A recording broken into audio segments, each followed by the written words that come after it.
rồi thật. Có đầu ra không?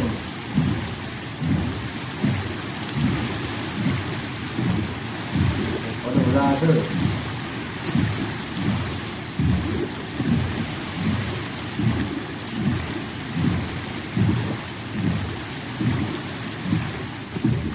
Nãy giờ không thấy nhà dân đâu nha. Một cái nhà dân không có luôn.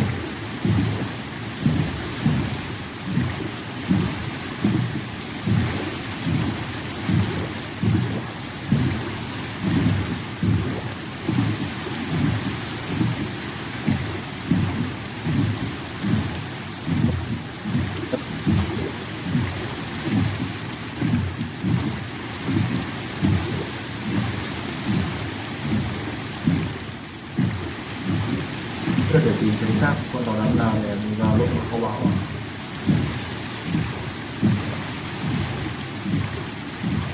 Cắt đây. Đúng nhá.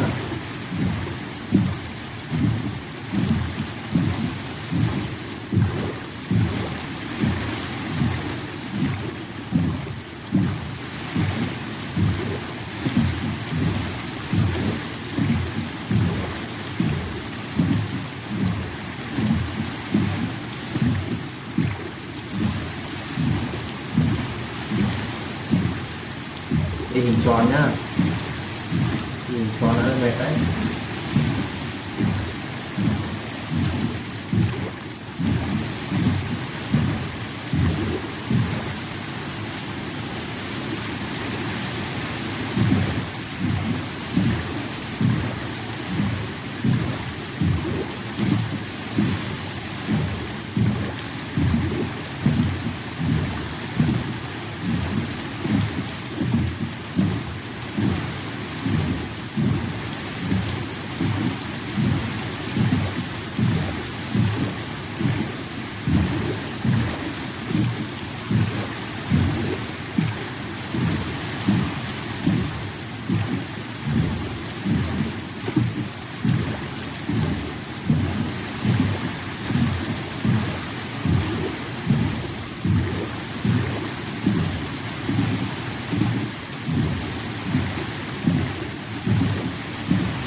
Nào.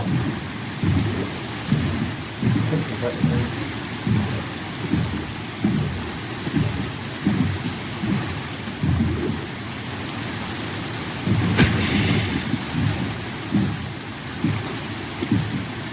Cái con mực này vậy.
pin đã.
Hello anh em, chào mừng anh em đã quay trở lại với Minecraft nha.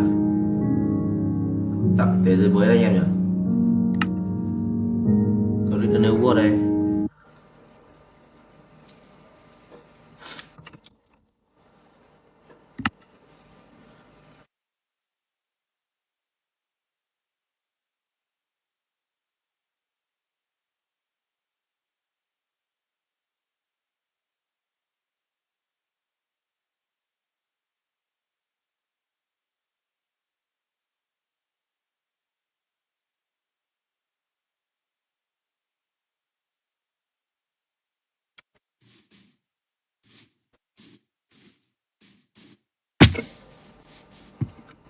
Suốt ngày nhớ nhìn lại nha.